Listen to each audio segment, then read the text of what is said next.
정전협정이 체결되기 불과 12일 전에 아주 결정적인 전투가 벌어졌는데요. 김만술 소대장을 포함해서 소대원들은 36명이었고 중공군 병력은 무려 800여 명이었습니다. 800명이요? 배후의 적은 소수다. 겁내지 말고 싸워라. 뺏고 뺏기는 목숨을 건 사투가 9차례나 이어졌습니다. 중공군은 새로운 병력을 계속 투입하면서 끈질기게 공격해왔고 순식간에 중공군에게 포위당했습니다. 안녕하세요. 스토리텔러 이혜성입니다. 그날 군대 이야기에 오신 것을 환영합니다.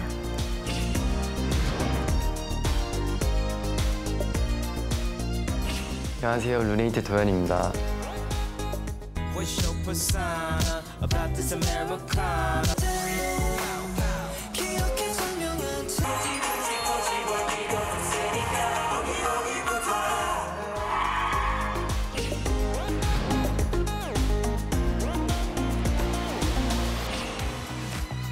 안녕하세요. 스토리텔러 병장 옹성우입니다. 그날 군대 이야기에 오신 것을 환영합니다.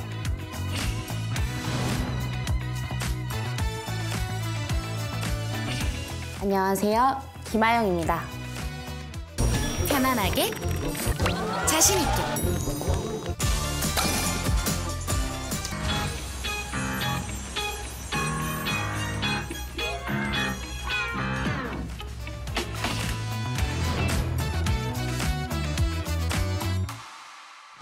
네, 아영 씨는 6.25 전쟁에 대해서 얼마나 알고 있나요? 6.25 전쟁은 1950년 6월 25일에 새벽에 북한군이 기습, 불법 남침해서 전쟁이 일어났고 우리나라를 돕기 위해서 여러 나라가 참전했다는 것 정도 이렇게 알고 있어요. 많은 분들이 전사하셨다는 것도 이 정도 알고 있습니다. 중요한 정보들은 다 알고 계시네요. 오늘은 6.25 전쟁과 관련된 이야기를 들려드릴 건데요. 일단 여기를 한번 봐주세요. 여기에 있는 1129일은 어떤 기간을 말하는 걸까요? 사실 대략 알 것 같긴 한데 기간이지 않을까 생각합니다. 어떤 기간일까요? 6.25 전쟁 기간? 네, 바로 총전쟁 기간입니다. 1950년 6월 25일에 전쟁이 발발했고 무려 3년 1개월여 동안의 치열한 전투 끝에 1953년 7월 27일 정전협정이 체결됐죠.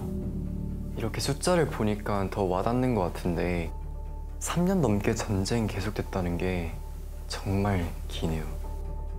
자, 그렇다면 이건 어떤 사람들의 숫자일까요? 전쟁에 참전한 분들?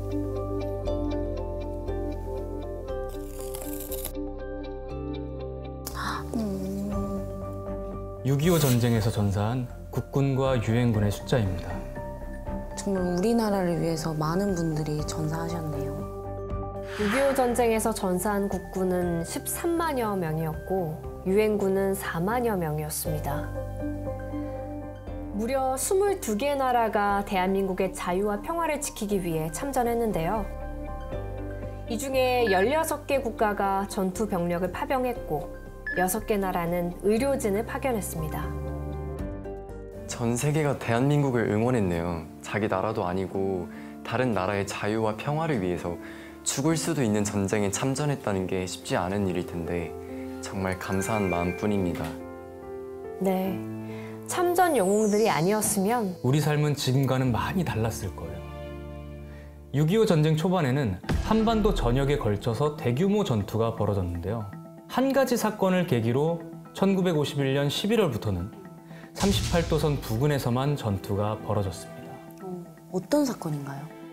바로 1951년 7월 10일에 황해북도 개성에서 처음 열려서 747일 동안 무려 575회나 진행됐던 이것 때문이었는데요.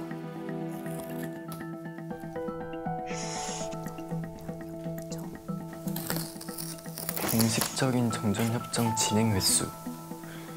정전협정이 이렇게 오랫동안 진행된 건가요? 네.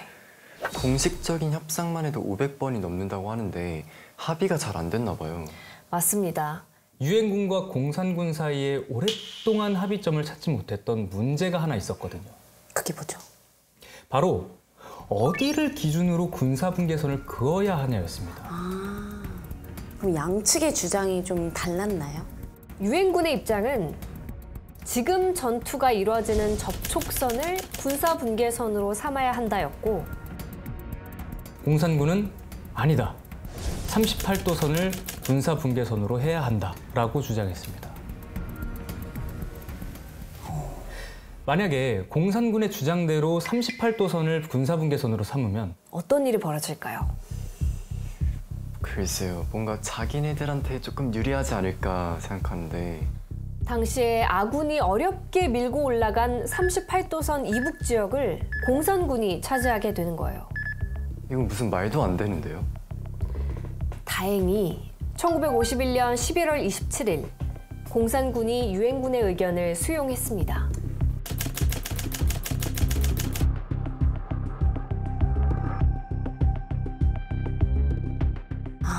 당연히 그래야죠. 그런데 이때부터 무슨 일이 벌어졌냐면 이때부터 무슨 일이 벌어지냐면 전투가 잦아드는 게 아니라 오히려 더 치열해집니다. 조금만 있으면 정전협정이 체결될 텐데 그렇게 되는 이유가 있는 건가요? 정전협정이 체결되기 전까지 차지한 땅이 서로의 군사분계선이 되기 때문이었죠.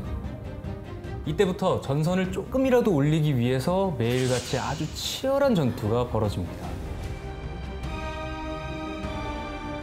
이 정전이 되기 전까지 한 뼘의 이 땅이라도 더 차지해야 되니까. 맞습니다.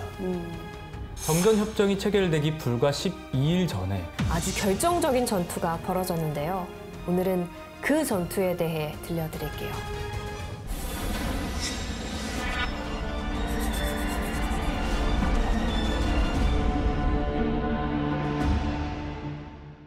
때는 1953년 7월 중공군의 마지막 공세가 시작된 곳은 경기도 연천군에 있는 베티고지였습니다.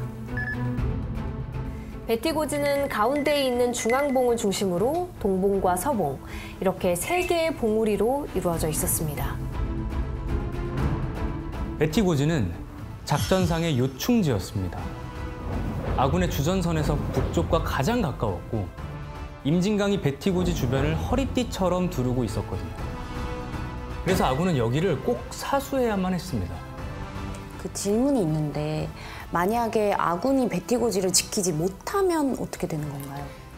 임진강의 폭만큼 남쪽으로 물러나는 건 물론이고 여기다가 비무장지대로 설정되는 2km에 달하는 지역까지 더해지게 되죠. 그만큼 우리 영토가 줄어드는 거예요. 그럼 한참이나 남쪽으로 물러나야 되는 거잖아요. 그럼 무조건 지켜야겠네요. 맞아요. 그런데 문제가 있었습니다. 무슨 문제요? 지형 때문에 대규모 병력을 투입할 수 없다는 거였어요. 봉우리 사이의 거리가 150m밖에 되지 않았거든요. 그럼 전투에서 이기려면 병력이 많아야 되지 않나요? 그렇죠. 그런데 이 베티고지 전투에서는 대규모 병력이 고지를 지키면 큰 손실이 발생할 수 있었던 거죠. 그래서 소규모 병력으로 고지를 지키고 포병의 지원을 받기로 합니다. 7월 13일 어둠이 깔리자 중공군이 공격을 시작했습니다. 베티고지를 사수하던 국군 7중대 1소대는 중공군의 공격을 가까스로 막아내고 있었는데요. 중공군은 앞선 병력이 쓰러지면 새로운 병력을 계속 투입하면서 끈질기게 공격해왔고 결국엔 베티고지 서봉을 점령했습니다. 시간이 갈수록 아군의 피해가 늘어났습니다. 7중대 1소대 장병들이 10명도 남지 않을 정도로 극심한 피해를 입은 7중대 1소대를 대신해서 6중대 2소대가 베티고지에 배치됐는데요. 이 부대는 김만술 소대장이 이끌고 있었습니다. 김만술 소대장은 베티고지 전투를 며칠 앞둔 7월 6일에 현지 임관한 신참 소대장이었습니다. 근데 신참이신데 너무 어려운 임무를 맡으신 거 아니에요? 김만술 소대장을 포함해서 소대원들은 36명이었고 이들이 상대해야 했던 중공군 병력은 무려 800여 명이었습니다. 800명이요? 그럼 전투 자체가 불가능한 거지 않나요? 병력 차이가 너무 많이 나죠. 네. 김만수 소대장은 소대원들의 사기를 북돋우기 위해서 이렇게 이야기했습니다. 한번 읽어주시겠어요? 네. 우리는 베티고지를 반드시 지키도록 명령받은 군인이다. 비겁한 자는 평생에 여러 번 죽지만 용감한 자는 한 번 죽는다고 했다. 군인이 용기를 갖지 못하고 비굴하게 살아남는다면 씻을 수 없는 오명을 두고두고 남기게 될 것이다. 우리는 죽어도 함께 죽고 살아도 함께 산다. 뭔가 상대 병력에 비해서 말도 안 되게 적은 병력이지만 이 소대장을 믿고 용기 내서 싸워보고 싶을 것 같아요. 소대장의 동료의 용기를 얻은 소대원들은 7월 15일 투지를 불태우며 중공군이 점령한 서봉으로 향했습니다.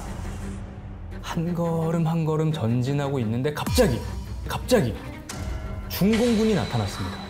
김만수 소위는 수류탄을 투척한 다음에 과감하게 중공군 코앞까지 달려가서 중공군을 쓰러뜨렸습니다. 와, 정말 믿음직한 소대장님이네요. 그런데 이게 끝이 아니었습니다. 이번에는 뒤쪽에서 총탄이 날아들었고 순식간에 중공군에게 포위당했습니다. 소대장은 위기가 닥칠 때마다 소대원들을 격려했습니다. 배후의 적은 소수다. 겁내지 말고 싸워라. 소대장의 공격 명령을 들은 소대원들은 거침없이 돌진해서 육박전까지 감행했습니다. 뭔가 전투에서 리더의 역할이 얼마나 중요한지 느끼게 되는 순간 같아요. 그렇죠. 네. 아군은 혈투를 벌였지만 중공군들은 계속 병력을 증강하면서 쉬지 않고 공격했습니다. 결국 이중대 2소대 장병들은 후퇴할 수밖에 없었습니다. 아이고. 한동안 잠잠하던 중공군이 모습을 드러낸 곳은 김만술 소대가 지키는 중앙봉이었습니다. 대대는 고지를 지키는 소대를 지원하는 포격을 쏟아부었는데요. 아군이 포격을 시작하면 소대 병력은 유개호로 들어가는 방법으로 전투가 계속 이루어졌어요. 아군은 소대가 지키는 고지에 적이 도달하지 못하도록 포격을 지원했지만 몰려드는 중공군을 모두 막기에는 역부족이었습니다. 결국 중공군은 유개호 입구까지 거침없이 진격했습니다. 아군의 참호 속에 수류탄을 집어넣기도 했어요. 아군이 피해가 진짜 컸을 것 같아요. 아군이 하나둘씩 쓰러졌습니다. 가만히 보고만 있을 수 없었던 김만술 소대장은 참호를 박차고 나갔습니다. 이에 소대원들도 중공군과 백병전까지 벌이면서 용감하게 싸웠습니다. 그 목숨이 위험한 상황에서도 절대 물러서지 않는 그 군인 정신을 실천하신 분들인 것 같아요. 무려 18시간 동안 뺏고 뺏기는 목숨을 건 사투가 9차례나 이어졌습니다. 사투가 진행되는 동안 적의 수류탄에 통신이 두절되면서 포격 지원이 불가능한 상황까지 발생했습니다.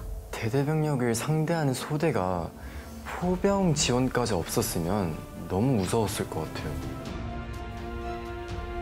김만술 소위의 소대는 끝까지 고지를 지켰고 대대에서 통신병을 급파하면서 다시 포격이 이루어질 수 있었습니다. 너무 다행이네요. 6중대 2소대 장병들은 백병전을 불사하며 베티고지를 사수했고 중공군은 결국 물러났습니다. 한 개 소대로 중공군 2개 대대를 막아낸 기적에 가까운 승리였습니다. 와, 정말 저는 병력 차이가 너무 커서 당연히 불가능할 거라고 생각했는데 너무 자랑스럽고 멋지십니다. 하지만 전투가 끝났을 때 남아있던 인원은 고작 12명이었어요. 12명.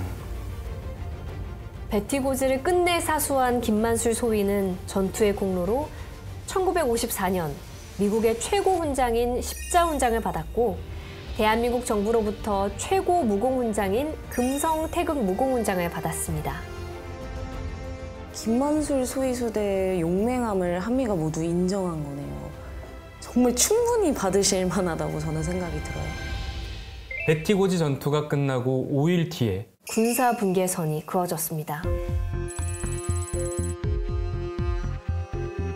이때 그어진 군사 분계선이 지금까지도 한반도의 분단선이 된다는 거죠. 맞아요. 그런데 아쉽게도 베티고지는 북한 지역에 포함이 되면서 지금은 갈 수 없는 지역이 됐죠. 목숨을 걸고 지킨 고지인데 정말 아쉬운 마음이 생기네요. 1953년 7월 27일 오전 10시. 드디어 1129일 동안 이어졌던 6.25 전쟁이 멈췄습니다. 근데 전쟁이 완전히 끝난 게 아니라 잠시 멈춘 거라서 마냥 기뻐할 수만은 또 없을 것 같은데 너무 많은 분들이 희생되셨잖아요. 마음이 좀 아프네요. 그렇죠. 여기 마지막에 있는 셀 수 없는 것은 무엇일까요? 도현 씨가 한번 뜯어주실래요? 네. 참전용들의 헌신과 희생을 환산할 수 없음. 맞아요. 그분들의 희생과 헌신을 어떻게 숫자로 표현할 수가 있겠어요. 대한민국이 지도에서 없어질 위기에서 누구보다 앞장서서 군인의 사명감으로 빗발치는 총알과 포탄 속으로 뛰어들었던 국군과 유엔군. 이분들이 진정한 영웅들입니다. 오늘 이야기를 듣고 어떤 생각이 드셨나요? 네, 저도 곧 군대를 가게 될 텐데 6.25 전쟁에서 싸우신 참전 용사분들처럼 투철한 사명감을 가지고 또 용감하게 우리나라를 지키고 싶습니다. 대한민국 하면 딱 그 지도 안에서 살고 있는 사람으로서 이 지도가 없었을 수도 있겠다라는 생각을 하니까 그럼 저도 없는 거잖아요. 그래서 뭔가 이분들께 더 감사하다라는 생각이 들고 뭔가 마음이 좀 아픈 것 같아요. 배티고지 전투는 6.25 전쟁 중 가장 신화적이라고 칭송받는 전투입니다. 이 기적에 가까운 승리 뒤에는 무려 19시간 동안 백변전을 비롯해 진내사격까지 치열한 전투를 벌인 선배님들이 계셨습니다. 대한민국을 위기에 구하기 위해서 목숨을 걸고 끝까지 싸웠던 김만술 대위를 비롯한 선배님들의 투혼과 군인 정신은 지금까지도 후배 장병들에게 높은 기감이 되고 있습니다.